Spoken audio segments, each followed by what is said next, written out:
তো এরপর বলতেছিল যে তোমার ওই প্রম্পটের পার্টটা যে হ্যাঁ, প্রম্পটের কিভাবে পার্টটা আমি কিভাবে লিখি, প্রথমে হচ্ছে 5 to 6 10 লাইন দিয়ে জানতে চাই পুরো টপিকটা সম্পর্কে। তো এরপরে যখন কিছু অচেনা ওয়ার্ড বা কোনো আনটপিক কোনো এমন জায়গাটা যেটা আমাকে একটু মানে মনে হচ্ছে আমার এই জায়গাটা আরো অনেক জানা দরকার, ওই টপিকটার প্রম্পট আমি তুলে ধরে বলি যে please explain the whole thing with the page, ভালো জাস্টিফিকেশন হয় সেটা সম্পর্কে বলতে। তখন সে একটা আরেকটা আনসার দেয়। তখন এভাবে যদি যতক্ষণ পর্যন্ত আমার ডাউটটা ক্লিয়ার হয় না, হুম, ততক্ষণ পর্যন্ত আমি তাকে এই প্রম্পট গুলো দিয়ে যাই আচ্ছা, আরকি। ওকে। এখন এখন ধরো তুমি তো ধরো তোমার কোর্সে যে কোনো একটা টপিক শেখার জন্য তো আমরা জেনারেটিভ এআইটা ইউজ করে থাকি ইন জেনারেল। তো তোমারও কি কখনো এরকম কোনো সিচুয়েশন আসছে? হ্যাঁ, আমার এরকম সিচুয়েশন আসছে। অনেক সময় দেখা যাচ্ছে আমি স্যারের ক্লাস লেকচার মিস করছি। তো জেনে হুম, নিচ্ছি যে কোন টপিকটা আজকে পড়ানো হয়েছে। তখন সেই টপিকটা সম্পর্কে তাকে বললাম যে একদম তাহলে সে বিগিনিং থেকে ইন্টারমিডিয়েট বা এক্সপার্ট লেভেল পর্যন্ত একদম সম্পূর্ণ জ্ঞান দিতে পারে। তো সে কি করে ওভাবে দেয়। তো দেওয়ার পর দেখা যায় যে অনেক সময় অনেক কিছু জানা থাকে না। তো এই সময় আমরা কি করি, আমরা আবার তাকে বলি যে আমাকে যদি বেস্ট সলিউশন দেওয়া যায়, তখন সে হুম, ম্যাথমেটিক্যাল কিছু টার্ম দেয়। এই ম্যাথমেটিক্যাল টার্ম গুলো থেকে তখন বোঝার চেষ্টা করি আরকি। হ্যাঁ, এই তো জিনিসটা হয়েছে যে ক্লাস মিস করার কারণে হুম, এর হেল্প নিয়ে জিনিসটা টপিকটা শেষ করি। হ্যাঁ, এটা অনেকবার হুম, হইছে। হুম।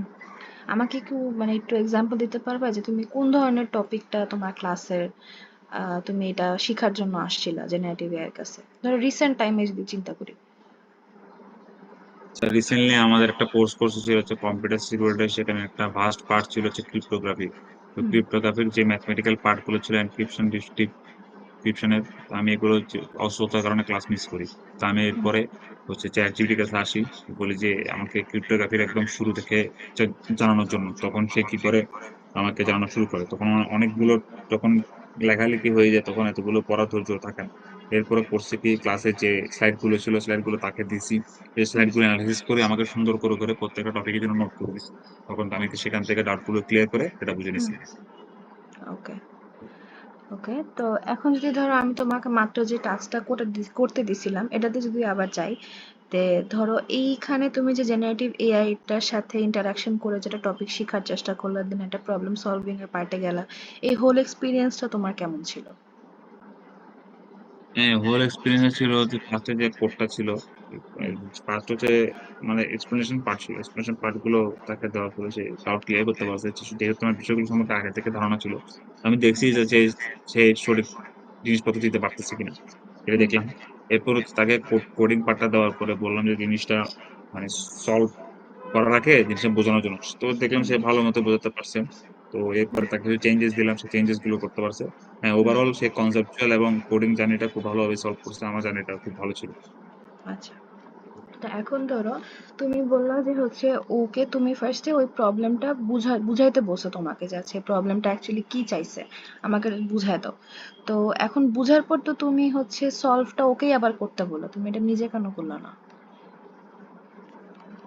আচ্ছা, এখন হচ্ছে যে এআই এর এই যুগে এসে আমাদের ধরো কিছু ধরেন কিছু আছে। মানে এমন কিছু জিনিস আছে যেগুলো আমাদের লিখতে অনেক সময় ব্যয় হতো। তো আমরা হুম, তো যে জিনিসগুলো আমাদেরকে এআই রেডিমেড দিয়ে দিচ্ছে, তাহলে হুম, আমরা কেন ওই জিনিসগুলো লিখে সময় নষ্ট করব? আমরা ওই জিনিসটা তার থেকে আগে সলভ নিয়ে নিছি। আমি দেখছি সেই সলভটা কোথাও ভুল করছি কিনা। কারণ আমি তো হুম, সেটা নিয়ে রান করে দেখছি আমার প্ল্যাটফর্মে। তো রান করে হুম, দেখছি যে কোনো ভুল নাই। তাহলে আমার সময়টাও বাঁচছে, একই সাথে আমার কাজটা অনেক ইফেক্টিভ হইছে। আচ্ছা, তাহলে যে তুমি কি এটা বলতেছো যে তুমি কোনো মানে প্রবলেম সলভিং এর পার্টে, যদি আমি স্পেসিফিকলি কোডিং চিন্তা করি, তাহলে হচ্ছে তুমি জেনারেটিভ এআই কে দিয়ে ফার্স্টে সলভ করো এই কারণে যেন তোমার সময়টা বাঁচে। হ্যাঁ, সময়টা বাঁচে। যাতে আমি অনেকগুলো কমপ্লেক্স প্রবলেম চিন্তা করতে পারি পরবর্তীতে। এই ক্ষেত্রে আমি জেনারেল জিনিসপত্রগুলো এড়িয়ে আচ্ছা, এখন ধরো তুমি এটা তো ধরো তোমার আগে প্রায়র নলেজ ছিল এটা নিয়ে, যদি এমন সিচুয়েশন হইতো যে তোমার এটা নিয়ে অতটা তোমার আইডিয়া নাই, তখন কি তুমি তখন এটাই করতা? না, তখন আমি এটা করতাম না। তখন আগে তাকে বলতাম যে আমার কিভাবে বেসিক থেকে শিখতে হবে। তখন আমি হুম, বেসিক গুলো তার থেকে নিয়ে আমি আমার প্ল্যাটফর্মে রান করে দেখতাম। হুম, তখন প্রত্যেকটা জিনিস আমি ক্লিয়ার করতাম। ক্লিয়ার করার পরে হচ্ছে যে তাহলে আমার এই জিনিসটা সম্পর্কে ধারণা হয়ে যেত। তখন যদি হুম, তার থেকে আমি রেডিমেড জিনিসপত্রগুলো নিতাম, তখন আমি হুম, জিনিসপত্রগুলো ধরতে পারতাম। তো আমার অ্যাপ্রোচটা এমনই হয় আরকি সাধারণত। আচ্ছা। আরেকটা জিনিস আমি খেয়াল করলাম যে তুমি প্রম্পট লিখার সময় ওকে বলতেছিলে যে 3 লাইনে আমাকে জিনিসটা বুঝায় দাও।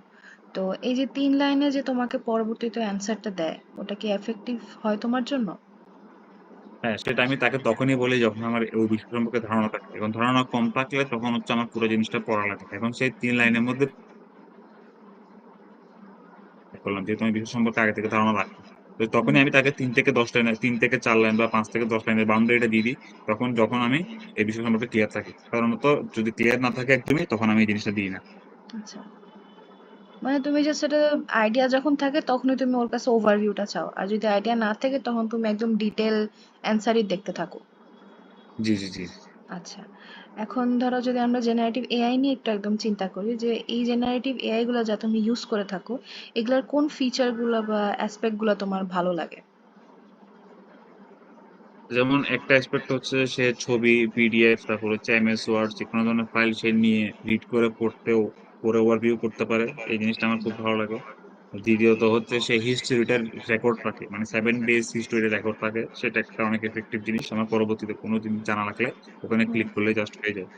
তো আরেকটা হচ্ছে যে ফিচারটার যে কথা না বললেই নয় সেটা হচ্ছে যে তাকে কোনো কিছু এক্সপ্লেইন করতে বললে সে যে জিনিসটাকে মনে রাখে। মনে রাখার পরে পরবর্তীতে ওই জিনিসটা নিয়ে তাকে জিজ্ঞেস করা হয় তাহলে সে আগের বারের থেকে খুব ভালো আনসার দেয়। তার মানে সে ট্রেন হয়। এই ট্রেনের বিষয়টা আমার খুব ভালো লাগে। আচ্ছা। তার মানে ও হচ্ছে তোমার নিজস্ব যেই কারেন্ট টাইমে তুমি যে চ্যাটটা করতেছো, ওটা ও মেমোরিতেও সেভ করে রাখে এবং ওই অনুযায়ী তোমার সাথে আরো পার্সোনালাইজড হওয়ার চেষ্টা করতেছে। এই জিনিসটা তোমার হ্যাঁ, ভালো হ্যাঁ, লাগে। ওকে। হ্যাঁ, ইট ওয়াজ এ গুড ওয়ান। ওকে, তো এখন ধরো তুমি ভালো দিকটা বললা। তো এখন হ্যাঁ। যদি এর খারাপ দিকে তো আছে। যেমন তুমি একটু আগে একবার বলছিলে যে অনেক বড় বড় অ্যান্সার দেয়। তো হুম। এইগুলা ছাড়া আরো কি কোনো ধরনের প্রবলেম বা তোমার কোনো প্রবলেম মানে খারাপ দিক তোমার কাছে মনে হয় চ্যাট জিপিটির বা কোনো জেনারেটিভ এআই এর? খারাপ দিক বলতে আমার যেটা মনে হয় সেটা হচ্ছে সে আ অনেকগুলো আনসার মাঝে, মাঝে ভুল দেয়। সবসময় যে ভুল দেয় সেটা বলব না। মাঝে, মাঝে ভুল দেয়। আর দ্বিতীয়ত হচ্ছে তাকে আমরা কোন উদ্দেশ্যে ব্যবহার করতেছি সেই বিষয় সম্পর্কে আমাদের কনসার্ন থাকাটা উচিত।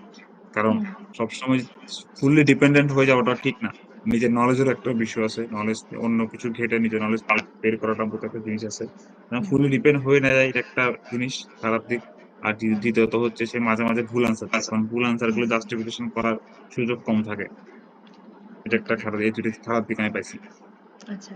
এখন যদি আমি শুধুমাত্র পড়াশোনা নিয়ে চিন্তা করি যে আমি ধরো তুমি অ্যাজ এ স্টুডেন্ট তুমি কোনো একটা টপিক যেমন তোমার কোর্সের ওই ক্রিপ্টোগ্রাফি তুমি এটা শিখতে গেছো ওর কাছে, জেনারেটিভ এআই এর হুম, কাছে। তো এই জিনিসটা শিখার সময় তো তুমি অবশ্যই অনেক ধরনের প্রবলেম ফেস করছো ওর সাথে। তো হুম। তুমি যে প্রবলেমগুলা বললা, এগুলা ছাড়াও কি আর কোনো প্রবলেম তুমি ফেস করছো? ধরো শুধুমাত্র শিখতে গিয়ে। হ্যাঁ, শুধুমাত্র শিখতে গিয়ে প্রবলেম ফেস করছে হচ্ছে ১ম এ সে আমাকে ক্রিপ্টোগ্রাফির ইতিহাস সম্পর্কে বলা আরম্ভ করছে এবং ইতিহাস কে বানাইছে ক্রিপ্টোগ্রাফি এগুলো আসলে পরীক্ষার আগে যখন তুমি জানতে যাবা বা কোন একটা টপিক তুমি এক্সামের জন্য জানতে যাবা, তখন এই জিনিসগুলো আমি মনে করি না অতটা গুরুত্বপূর্ণ। তো হুম। অনেক সময় এত এক্সপ্লেনেশন দিয়ে ফেলে যে জিনিসটা একজন ইউজারের কাছে হয়তো মানে ভালো মানে ইফেক্টিভ নাও হতে পারে। এই জিনিসটা আমার একটু কষ্ট হইছে। তো আমি আচ্ছা। প্রম্পট এর সাথে ইউস টু বলে তাকে ওভাবে প্রম্পট করে তাকে আমি ইউজ করতে পারছি। কিন্তু হুম। যখন কেউ নতুন ইউজ করতে যাবে তখন তো সে ঝামেলায় পড়বে। হুম। তার মানে এখানে তোমার প্রম্পটের ব্যাপারটা অনেক ইম্পর্ট্যান্ট ওই ডিফিকাল্টি হ্যাঁ, গুলা মিটিগেট করার জন্য। Yes, yes. আচ্ছা। তো এখন প্রম্পটের কথা যেহেতু আসছে আমি একটু প্রম্পট নিয়ে কথা বলি যে ধরো তুমি তো অনেকদিন ধরে জেনারেটিভ এআই ইউজ করতেছো কিন্তু এমন সিচুয়েশন হয়তো প্রথম দিকে ফেস করছো বা হঠাৎ হঠাৎ অনেক সময় হয়ে যায় যে আমি জেনারেটিভ এআই কাছ থেকে কোনো একটা জিনিস জানার চেষ্টা করতেছি বা বোঝার চেষ্টা করতেছি, বাট কিভাবে যে প্রম্পটটা লিখবো, যে এটা লিখলে ও আমাকে আমার ডিজায়ার্ড অ্যান্সারটা দিতে পারবে, এটা আমি বুঝতেছি না, ওই লেখাটা আমি বুঝতেছি না, অথবা আমি ওকে লিখতেছি কিন্তু ও কোনোভাবেই বুঝতেছে না। এরকম সিচুয়েশন কি তোমার কখনো হয়েছে? না, এই ধরনের সিচুয়েশন এ পড়ছি বলতে ৩-৪ বার তাকে প্রম্পট দেওয়ার পরে সে জিনিসটা হুম। ধরতে পারে। আচ্ছা। তার একটা সমস্যা সে হচ্ছে গ্রাফ ড্র করতে পারে না খুব ভালোভাবে। ওই হুম। গ্রাফ ড্র করার ঝামেলাটা সে এখনো সলভ করতে পারে না। ওই একটা সমস্যা তার। আচ্ছা। তো ধরো তুমি যে বললা যে ৩-৪ বার প্রম্পট দিলেও ও বুঝতেছে না। তো ওই তিন হুম। চারবার প্রম্পটের পার্ট গুলো তোমার কেমন থাকে, মানে তুমি কিভাবে ওকে বোঝানোর চেষ্টা করো? প্রথমত যখন আমার ডাউট হয়ে যে সে এই জিনিসটা ধরতে পারে নাই, তখন আমি তাকে ওই জিনিসটা কপি করে বলি যে এই জিনিস সম্পর্কে তুমি এক্সপ্লেন করো।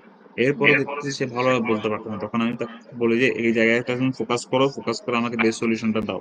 হুম তখন যদি দেখতেছি যে বেস্ট সলিউশন দিতে পারতেছে, তখন সে একটা হুম অ্যাপ্রোচ নেয় যে বলে যে এই কাজটা করো, এই কোডিংটা ইউজ করো, কোডিংটা ইউজ করলে তুমি এই গ্রাফিক্যাল রিপ্রেজেন্টেশনটা পাবা। তো আমি হুম। এরপরে তাকে বলি যে তুমি এই পার্টটা স্কিপ করে কি আমাকে সলভ দিতে পারবা? তখন সে হুম। হয়তো একটু ঝামেলায় পড়ে যায়। এই এই আচ্ছা এই প্রম্পট করার সময় আমি এই জিনিসগুলো ফেস করি আরকি। আচ্ছা আচ্ছা। ওকে। এখন ধরো প্রম্পটে লেখার পার্টটা যদি তোমাকে আরো বলি, যে তুমি স্পেসিফিকলি ধরো একটা, তো আমরা সবাই নিজস্ব একটা প্রম্পট লেখার একটা প্যাটার্ন আছে আমাদের সবার। তো তোমার হচ্ছে এই প্যাটার্নটা কি, যে তুমি স্পেসিফিকলি অলওয়েজ এভাবেই প্রম্পটটা দাও যাতে করে তোমাকে ও খুব তাড়াতাড়ি তোমার মতো করে অ্যান্সারটা দিতে পারে? স্ট্র্যাটেজিটা হ্যাঁ, তোমার খুব কি?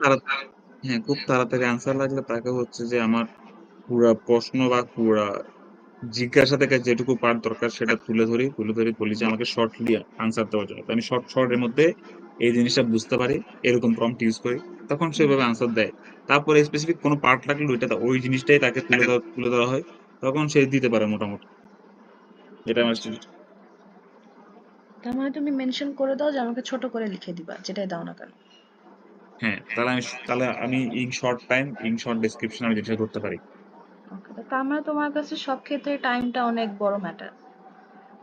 হ্যাঁ, টাইমটা অনেক ম্যাটার করে।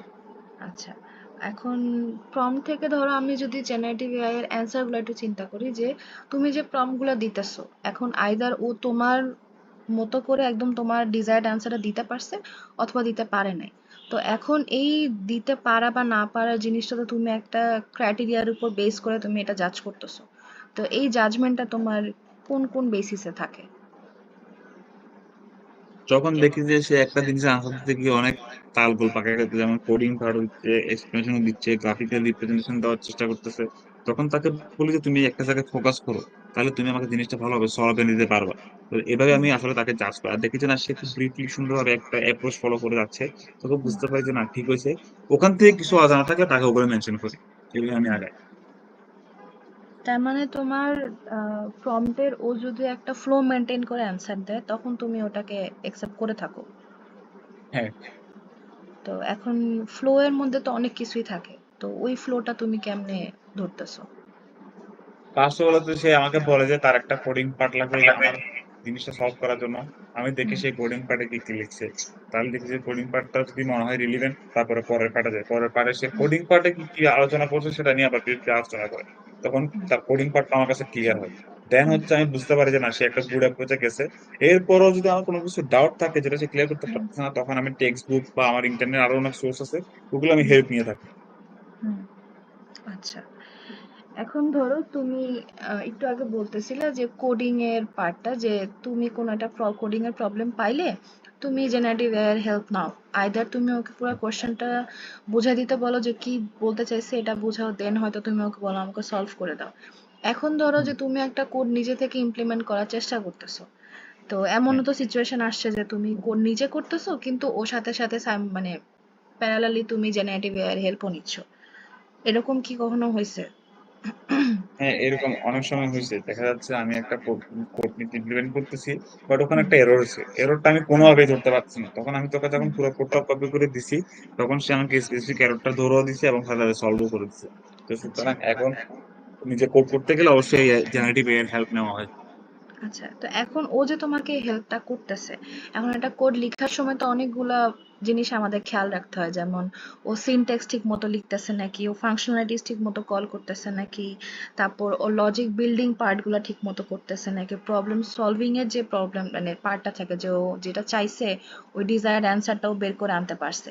এখন এই জিনিসগুলাকে ও তোমাকে ঠিক মতো হেল্প করতে পারছে বা গাইড করতে পারছিল? আচ্ছা, যে জিনিসটা হয় এক্ষেত্রে সেটা হচ্ছে আমি যখন নিজে কাজ করি তখন তো আমি কোডিং এর পার্টটা করার সাথে, সাথে নিজের বিষয়গুলো রান করে দেখি। তো তখন যখন সে আমাকে নিজের মতো করে সলিউশন দেয়, তখন আমি একটা জিনিস চেক করি, সেটা হচ্ছে যে সে আমার আগের আউটপুটের সাথে মিল রেখে কাজগুলো করতে পারতেছে কিনা। এবং এই হুম জায়গায় অনেক কিছু স্পেসিফিক থাকে কোডিং এর ক্ষেত্রে, ধরো সর্টিং অ্যালগরিদম ইউজ করতে বলে বা গ্রিডি অ্যালগরিদম ইউজ করতে বলে। তখন আমি হুম ওর সলিউশনের মধ্যে গিয়ে ওই জিনিসগুলো খুঁজি যে আমার যেগুলো ডিজায়ার হুম পার্ট সেগুলো সে হুম মেইনটেইন করছে কিনা। ওই জিনিসগুলো আমি হুম দেখে নিই। যদি দেখে মনে হয় যে রিলেভেন্ট, তখন আমি তার কোডটা ইউজ করি না। নচেৎ তার কোডটা আমি কখনো ইউজ করি না। আচ্ছা আচ্ছা, মানে এটা তো ধরো ইন জেনারেল বলতেছে, বাট আমি বলতেছি যে ধরো ও তোমাকে ঠিক অ্যান্সার দিতেছে, দেন আবার ভুল দিতেছে বা ঠিক দিতেছে, এই যে যে সিচুয়েশনটা তোমার, এখানে তো তোমার একটা ধরো একটা কোডের সেকশন দিল, এই সেকশনের মধ্যে তো ও ঠিক মতো মানে সিনট্যাক্সটা লিখতে পারছে, দেন হচ্ছে ও ঠিক মতো কনসেপ্টটা বিল্ড করতে পারছে, ও ফাংশনালিটিসটা ঠিক মতো মানে কল করতে পারছে। এই জিনিসগুলোতে আমি জানতে চাচ্ছিলাম যে এইগুলো ও ঠিক মতো করছে নাকি কখনো।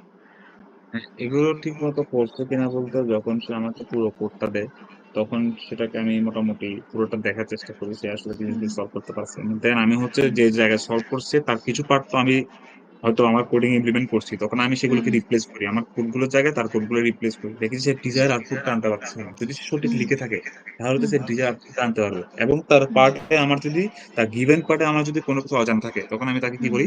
বলি, "তুমি এই পার্টটা কেন ব্যবহার করছো? আমাকে একটু হুম ব্যাখ্যা করো।" তখন সে ব্যাখ্যা করে আচ্ছা দেয় মোটামুটি। তখন এই আগের নলেজ আর বর্তমান নলেজ থেকে একটা সংমিশ্রণ করে আমি বোঝার হুম চেষ্টা করি সে একটা ভালো অ্যাপ্রোচ গেছে কিনা, হুম যায়নি, সেটা বোঝার চেষ্টা করি। আচ্ছা, তাহলে এটা বলা যায় যে ওর যেই অ্যান্সারটা থাকুক না কেন, তুমি তোমার কোডের মধ্যে ফার্স্টে ওটা তোমার বলা যায় ভ্যারিয়েবল অনুযায়ী তুমি ওগুলাকে লিখো, দেন হচ্ছে তুমি দেখো যে আচ্ছা ওর পার্টগুলো হ্যাঁ, ঠিক মতো কাজ করতেছে নাকি। যদি হয়ে হ্যাঁ, যায় দেন ইটস ওকে, যদি না হয় দেন তুমি ওকে আবার বলতেছো জিনিসটা করতে। হ্যাঁ। আচ্ছা, তার মানে তুমি একে এট এ টাইম ওটা এক ঝলক দেখে বুঝতেছো না যে ও ঠিক করছে নাকি, এরকম কিছু? কারণ সে তো একটা মেশিনের মতো বিহেভ করে, ঠিক আছে? হুম তো মেশিনের মতো বিহেভ করলে তো তার প্রতি পুরোপুরি ডিপেন্ডেন্ট হওয়া যায় না। তার হুম কথাবার্তা গুলোতে একটু মানে জাস্টিফিকেশন এর দরকার আছে। আমি ওইটাই হুম মনে হুম করি আরকি। আচ্ছা, মানে হিউম্যান টাচটা তোমার জন্য দরকার। ইয়েস। আচ্ছা, এখন ধরো যদি আমরা এমনি একদম পড়াশোনার দিকে যাই, যে ধরো আমাদের ক্লাসে যে স্যাররা পড়ায় আমাদের যে কোনো টপিক, তো তারা হুম। দেখা যায় যে অনেক ধরনের ভিজুয়াল রিপ্রেজেন্টেশন ইউজ করে থাকে, বা অনেক ধরনের উদাহরণ দিয়ে থাকে কোনো একটা স্পেসিফিক টপিক বোঝানোর জন্য। তো এখন ধরো যে ধরো তোমাকে আমি যে দুইটা টপিক দিছি, এই দুইটা টপিক ধরো তোমার কাছে একদম নতুন, তুমি তেমন কিছু জানো না, তো এটা ধরো তোমাকে যদি পড়তে দেওয়া হইতো, তো তোমার অবশ্যই দেখা যেত যে ভিজুয়াল রিপ্রেজেন্টেশন গুলো থাকলে ভালো হতো। তো কোন ধরনের ভিজুয়াল রিপ্রেজেন্টেশন গুলো থাকলে তোমার এই ধরনের টপিক বা অন্য কোনো সিএস টপিক গুলো তোমার বুঝতে খুব ইজি হতো? সোশ্যাল রিপ্রেজেন্টেশনের যে জিনিসটা, সেটা হচ্ছে এআই জেনারেটিভ দিয়ে একটু সলভ করাটা একটু কষ্ট। তো সেক্ষেত্রে হচ্ছে যদি আমার প্রশ্ন বা এক্সপ্লেনেশন এর পাশাপাশি যদি ভিজুয়াল রিপ্রেজেন্টেশন দেওয়া থাকতো, তাহলে হুম আমি বুঝতাম কোন পার্টের পর কোন পার্ট হচ্ছে, কোন পার্টের পর কোন পার্ট হচ্ছে। তখন হুম অতটুকু বুঝে ফেললে হয়তো আমার এআই জেনারেটিভ এর অতটুকু হেল্প নেওয়াটা প্রয়োজন হতো না। তো হুম সেক্ষেত্রে কোয়েশ্চেন এর ভিজুয়াল রিপ্রেজেন্টেশনটা অবশ্যই একটা কার্যকর ভূমিকা পালন করে আমি বিশ্বাস করি। হুম। আমি হয়তো তোমাকে বুঝাতে পারি নাই। ভিজুয়াল রিপ্রেজেন্টেশনটা বলতে ধরো আমরা যখন কোডিংটা করি, হ্যাঁ, কোডিং এর তো ম্যানুয়াল ট্রেসিং এর পার্ট থাকে, এটা একটা এক ধরনের ভিজুয়াল রিপ্রেজেন্টেশন। এখন ধরো হ্যাঁ, আমরা যখন ইউটিউবে যাই, ইউটিউবে যখন আমাদের কোনো একটা নতুন টপিক পড়ানোর চেষ্টা করে বা আমরা দেখি, দেখা যায় যে ওরা কোনো একটা স্টোরি বলতেছে আমাদের অ্যানিমেট করে, অথবা ওরা কোনো হাতে ধরে কোনো একটা ডায়াগ্রাম এঁকে এঁকে আমাদের দেখাচ্ছে ওই টপিকটা বোঝানোর জন্য। এই জিনিসগুলোকে আমি ভিজুয়াল রিপ্রেজেন্টেশন বলতেছি। তো এইগুলা টাইপের কোন ধরনের ভিজুয়াল রিপ্রেজেন্টেশন গুলো থাকলে তোমার কোনো কিছু শিখতে ইজি হয়? যেমন ফ্লো চার্ট একটা খুব ইম্পোর্টেন্ট পার্ট কোডিং হুম বোঝার ক্ষেত্রে। যদি ফ্লো চার্ট টাইপের কিছু জিনিস দেওয়া থাকে, তাহলে হচ্ছে যে ওই রিপ্রেজেন্টেশন থেকে বোঝাটা খুব ইজি। আচ্ছা আর আর্কিটেকচারাল ডায়াগ্রাম থাকে অনেক সময়। একটার পর একটা, একটার পর একটা পার্ট কি হইছে। এই জিনিসগুলো যদি থাকে, তাহলে হচ্ছে যে মানে বোঝা যায় যে এই কি হইছে, জিনিসটা বোঝা যায়। তখন এই হুম গ্রাফিক্যাল রিপ্রেজেন্টেশন আসলে একটা গুরুত্বপূর্ণ ভূমিকা পালন করে। আচ্ছা, তুমি তুমি বললে আর্কিটেকচারাল ডায়াগ্রাম, এটা এটা যদি একটু এক্সপ্লেন করতা। যেমন আমাদের এ চ অনেক রকমের ডায়াগ্রাম আছে। যেমন হচ্ছে যে হুম এ ওই যে স্যাডে পড়ছিলাম না? কোডিং এর একটা ডায়াগ্রাম ছিল। ইয়ার ডায়াগ্রাম আছে, দেন হ্যাঁ হচ্ছে ইয়ার হ্যাঁ ইয়ার ডায়াগ্রাম আছে, আরো হুম, আরো লটস অফ ডায়াগ্রাম আছে। তো এই হুম, ডায়াগ্রাম গুলো থাকলে মানে জিনিসপত্রগুলো ভিতরের পার্ট গুলো কি আছে না, এটা একটা ফ্লো মেইনটেইন করে বোঝা যায়। ওকে। এখন লাস্ট কোশ্চেন, যে ধরো জেনারেটিভ এআইটাকে যদি আমি একদম ওয়াইল্ড ইমাজিনেশন বা একদম ওয়াইল্ড কেস, এটা একদম পসিবল নাকি পসিবল না এটা চিন্তা করো না, তুমি তোমার দিক থেকে চিন্তা করো যে আমি একটা জিনিস শেখার জন্য শুধুমাত্র জেনারেটিভ এআই ইউজ করি, কিন্তু ওইটার মধ্যে এখনো সব কিছু আসে নাই, বা সব ফিচার বা সব ইমপ্রুভমেন্টটা এখনো নাই, যেটা আমাকে হচ্ছে ও ঠিক মতো সব পড়ায় দিতে পারবে। তো তোমার মতে এগুলা কি কি ইমপ্রুভমেন্ট আসা উচিত, বা কি কি নতুন নতুন ফিচার থাকলে হয়তো আমার শিখার ব্যাপারটা একেবারে খুব স্মুথলি চলে যেত এবং আমি শুধুমাত্র ওকে দিয়ে সব করতে পারতাম? হ্যাঁ, সে যদি ভিডিও জেনারেট করার জন্য কিছু কথা বলতো, তাহলে জিনিসটা একটু স্মুথ হতো। আর দ্বিতীয় হচ্ছে তার গ্রাফিক্যাল রিপ্রেজেন্টেশন এর পার্টটা খুব দুর্বল। তো এই পার্টটা যদি সে একটু স্ট্রং করতো, তাহলে হচ্ছে যে তার অনেকগুলো লেখা কম লিখে সে হচ্ছে যে এই জিনিসটা দিয়ে বুঝাতে পারতো। তো এই দুইটা জায়গা হচ্ছে সে ভালো করতে পারতো, যে সে YouTube থেকে এটার বেস্ট একটা কোর্স কনটেন্ট খুঁজে আনতে পারাটা, এটা একটা হুম, জিনিস। আর দ্বিতীয়ত হুম, হচ্ছে তার অনেকগুলো লেখা কমিয়ে দিয়ে হচ্ছে গ্রাফিক্যাল রিপ্রেজেন্টেশন এর দিকে আগালে জিনিসটা খুব ভালো হতো। আমি মনে করি আচ্ছা, এই ২ টা জায়গায় খুব ইমপ্রুভ করা দরকার। ওকে। এখন তুমি বললে যে হচ্ছে ইউটিউব থেকে ভিডিও বা প্লেলিস্ট এনে দেওয়া, আবার আবার বললে যে হচ্ছে যদি জেনারেটিভ এআই ভিডিও বা অডিও জেনারেট করুক, এরকম কিছু একটা বললা তো। দুইটা হ্যাঁ, দুই রকম কথা ছিল, তো তুমি যদি এই দুইটা একটু ঠিক করে বলতে চাচ্ছো, তুমি এটা কি মিন করতে চাচ্ছিলা? এখন একটা হচ্ছে যে ধরুন আমাদের YouTube এ বেস্ট ভিউ কাউন্ট করে সে যদি ওই টপিকের স্পেসিফিক ভিডিওটা আমাকে খুঁজে এনে দিতে পারে আমার টপিকটা হুম, হুম, ক্লিয়ার করার জন্য, এটা একটা বেস্ট ওয়ে। দ্বিতীয়ত আচ্ছা, হচ্ছে সে এতগুলো লেখা না লিখে, মানে হুম, এতগুলো টেক্সট জেনারেট না করে সে যদি অডিও জেনারেট করতো, হুম, তাহলে সেটা হচ্ছে আমার তো বুঝতে সুবিধা হতো। এবং একজন ব্লাইন্ড অথবা ব্লাইন্ড মানুষ থাকলে তাহলে তারও ইউজ করতে খুব ভালো হতো। এবং তার যদি এই হুম, ফিচারটা থাকতো যে সে মানে ভয়েস কমান্ড অনুযায়ী কাজ করতেছে, তাহলে হুম, যারা ব্লাইন্ড আছে তাদের ক্ষেত্রে জিনিসটা হুম। আরো অনেক কার্যকরী হতো।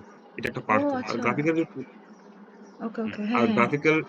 গ্রাফিক্যাল রিপ্রেজেন্টেশন এর বিষয় হচ্ছে সে যদি এতগুলো টেক্সট না লিখে ওইটাকে বিভিন্ন ডায়াগ্রাম বা বিভিন্ন ফ্লো চার্ট দিয়ে বুঝাতে পারতো, তাহলে তার জন্য হুম। ভালো হতো। তুমি এখানে ব্লাইন্ডদের জিনিসটাও আনছো, এটা খুবই ইউনিক একটা পার্ট ছিল। তো ব্লাইন্ডদের জন্য তুমি বলতেছো যে ওরা যেন অডিও পার্টটা আনতে পারে, মানে ওদের হ্যাঁ, অডিও পার্টটা রেসপন্সে। শুধু আনসারের ক্ষেত্রে না। সে যদি আমরা যে হুম, প্রম্পটটা নিই সেটা যদি সে হুম, ভয়েস কমান্ড দিয়ে ধরতে পারে, হুম, তাহলে যে তার জন্য ভালো হতো। মানে সে যদি ভয়েস কমান্ড অনুযায়ী কাজ করত। হুম, হুম, ওকে। এটা, ভাই এটা অনেক ইউনিক ছিল, এটা আমি এক্সপেক্ট করিনি। সো থ্যাংক ইউ এটার জন্য। আমাদের ইন্টারভিউ এখানে শেষ। ধন্যবাদ।